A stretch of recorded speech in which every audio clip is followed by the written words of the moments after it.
स्वतंत्रता दिवस का अवसर है।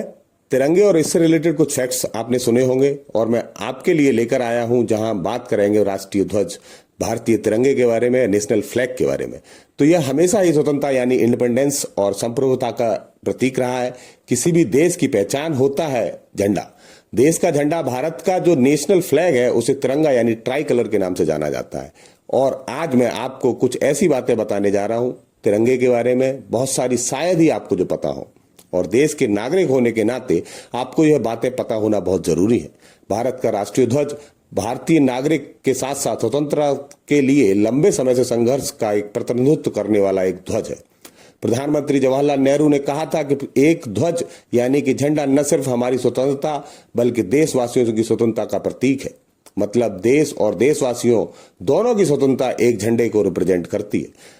आपको पता ही होगा कि भारतीय राष्ट्रीय ध्वज तिरंगे का जो डिजाइन है वह पिंगली वेंकैया ने तैयार किया था, जिसे भारत की संविधान सभा ने 22 जुलाई 1947 को अपनाया था। आपको बताऊं कि भारत का पहला ध्वज 1904 से 1906 के बीच में स्वामी विवेकानंद की एक शिष्या निवेदिता ने बनाया था, जिन्हें भागिनी निवेदिता के नाम से भी जाना जाता है। इसमें दो रंग थे, लाल और पीला रंग स्वतंत्रता संग्राम को प्रदर्शित करता था और पीला रंग जीत को प्रदर्शित करता था। बंगाली भाषा में वंदे मातरम, कमल का फूल और इंद्र देवता के वज्र का प्रयोग इसमें किया गया था। फिर 1906 में एक और ध्वज का डिजाइन बनाया गया, जिसको कोलकाता ध्वज या कमल ध्वज कहा जाता है। इस ध्वज में 3 रंग हैं, नारंगी, पीले और हरे रंग का प्रयोग किया गया था। ऐसा माना जाता है कि सुकुमार मित्र ने इसको डिजाइन किया था। इस ध्वज का ध्वजारोहण 7 अगस्त 1906 में भारत की एकता, अखंडता को प्रदर्शित करने के लिए किया गया था। 1907 में एक और ध्वज को मैडम भिकाजी कामा विनायक दामोदर सावरकर, जिनको वीर सावरकर कहा जाता है, और श्याम जी के कृष्ण वर्मा द्वारा डिजाइन किया गया था। इस ध्वज में स्वर्ण केसर और नीचे लाल रंग की शामिल किया गया था। 1917 में बाल गंगाधर तिलक ने एक ध्वज को बनाया। इसके शीर्ष पर यूनियन जैक था और ध्वज में 5 लाल और हरे रंग के 4 स्ट्रिप थे।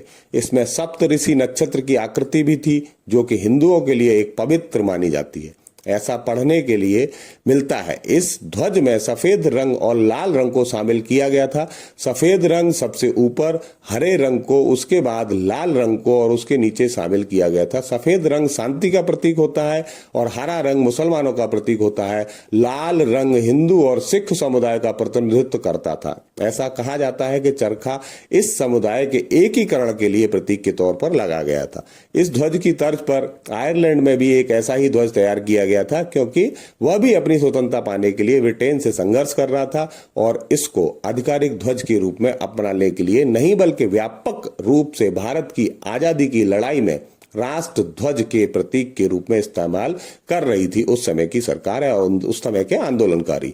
1931 में एक और ध्वज का डिजाइन किया गया, जिसमें लाल रंग की जगह केसरिया रंग का प्रयोग किया गया। 1947 में एक समिति बनाई गई, जो कि राजेंद्र प्रसाद की अध्यक्षता में बनाई गई थी और इसे झंडा समिति कहा जाता है। जिसे वर्तमान झंडे को, जिसमें रंग 3 रंग का, एक सफेद, एक केसरिया और एक हरा रंग शामिल है। साथ में चक्र बीच में लगाया हुआ है और अशोक के सारनाथ स्तंभ से इसमें एक चक्र लिया गया है, जिसमें बीच में संविधान सभा ने अंतिम मंजूरी देने के बाद फाइनल रिजल्ट एक तिरंगे के रूप में आया। इससे संबंधित कुछ और बातें आपको मैं पहली बार बताता हूं। राष्ट्रीय ध्वज 3 अच्छे रंगों का ध्वज है। सबसे ऊपर है गहरा केसरिया, बीच में सफेद, नीचे हरा। ध्वज की लंबाई, चौड़ाई और का अनुपात जो होता है वो 3:2 होता है। केसरिया रंग साहस का प्रतीक होता है, बलिदान और त्याग को भी रंग बताया जाता है। सफेद रंग सच्चाई और शांति का प्रतीक है, यह विचारों की स्वतंत्रता को दर्शाता है। और साथ ही गहरा हरा रंग जो जीवन की समृद्धि का प्रतीक होता है। सफेद पट्टी के मध्य में जो चक्र लगा हुआ है वह जीवन की प्रगति, गतिशीलता को दर्शाता है। आपको पता है कि अशोक चक्र से लिया गया हुआ है ये रंग, जो कि नीले रंग का पहिया है। इसमें 24 तीलियां हैं। इस चक्र का विकास ध्वज की सफेद पट्टी की चौड़ाई के 3/4 भाग में होता है। कानूनी तौर पर भारत का राष्ट्रीय ध्वज सूती से बनाया हुआ होना चाहिए। राष्ट्रीय ध्वज सूती या सिल्क के धागों से बना विशेष प्रकार का कपड़ा है, जिसे महात्मा गांधी द्वारा लोकप्रिय किया गया था। सुप्रीम कोर्ट ने 2002 में ध्वजारोहण ध्वज का को फहराने का अधिकार, मूल अधिकार घोषित किया था। मामला आपको याद होगा नवीन जिंदल बनाम भारत संघ का मामला था। राष्ट्रीय ध्वज के बारे में कुछ और महत्वपूर्ण जानकारियां आपको पता होनी चाहिए। भारतीय ध्वज को दुनिया के सबसे ऊंची चोटी माउंट एवरेस्ट पर 29 मई 1958 को फहराया गया था। भारतीय राष्ट्रीय ध्वज 1984 में अंतरिक्ष में भी फहराया गया और इसको फहराने का श्रेय विंग कमांडर राकेश शर्मा को और उनके दोस्तों को फहराने के लिए श्रेय दिया जाता है। और मैं दोस्तों आपसे उम्मीद करता हूं कि राष्ट्रीय ध्वज के बारे में दी गई जो जानकारी है वो आपके काम की होगी।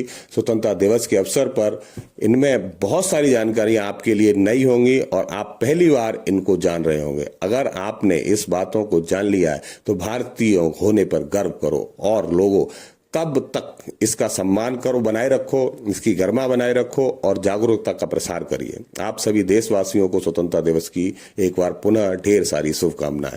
बने रहिए समाज एक सोच के साथ। Varun Kumar Singh, please like, share and subscribe. Thank you.